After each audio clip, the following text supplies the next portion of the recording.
I'm Blake Haney. I'm the creative director and founder of Dirty Coast Press, and I'm in New Orleans because I grew up here, so I'm a native.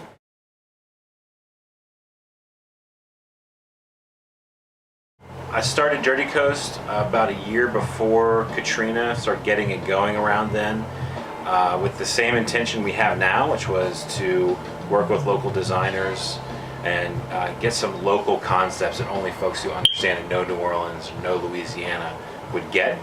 And then because of Katrina and everyone basically becoming, I guess, a fan of New Orleans and wanting to wear their local pride, the brand kind of blew up. When we first started online, and then about a year and a half later opened up the shop. And since we opened the shop, it's probably shifted to 20 to 15% online and mostly in the store, just because people could come in the store, be surrounded by all the merchandise, and touch it, feel it, try it on. So the store really, once we opened it, allowed people to really meet us, embrace the brand. It was a very cathartic experience because it was soon after Katrina. Folks could come in here and meet other folks and have conversations about what was going on around town. Yeah, I'd say having the store was huge for us.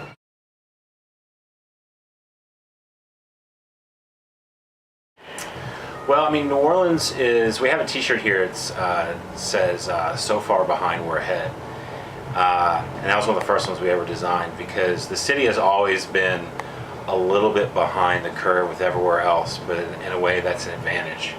Where other cities were like tearing buildings down and building strip malls and expanding, and everyone was going out to the suburbs, now everything is reverting back to everything needing to be local and everything needs to be walkable and authenticity. And the whole time New Orleans has always been that way. The reason why people move down here, the reason why people stay, is because at its heart, it's extremely local. I mean, everything is local. Everything is about the neighborhoods, the local cuisine, who you know.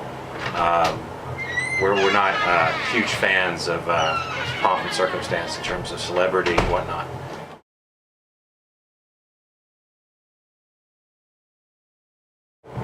A lot has changed since Katrina. And I'd say most folks would agree that a lot of it's been for the better. Katrina kind of pushed everything to its end game and forced everyone to rethink everything, every institution. Police force, politics, education. And there have been some businesses that have run into hard times and no longer are around. That's sad. There are a lot of people who weren't able to move back. But there has been an influx of new energy. There has been an influx of new folks moving here. Those folks who move here are a mix of what we used to have, which are folks who will come and visit, and it's like they were always a New Orleanian and they didn't have to move here, whether it's for Jazz Fest or Mardi Gras.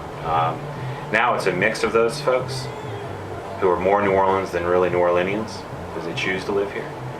And it's other folks who are coming in who they're drawn to the challenge of coming into a city like this. It's exotic, and a challenge of helping to restart the city. Things have changed a lot. I mean, there's so many ways it has. It would take forever to list them all.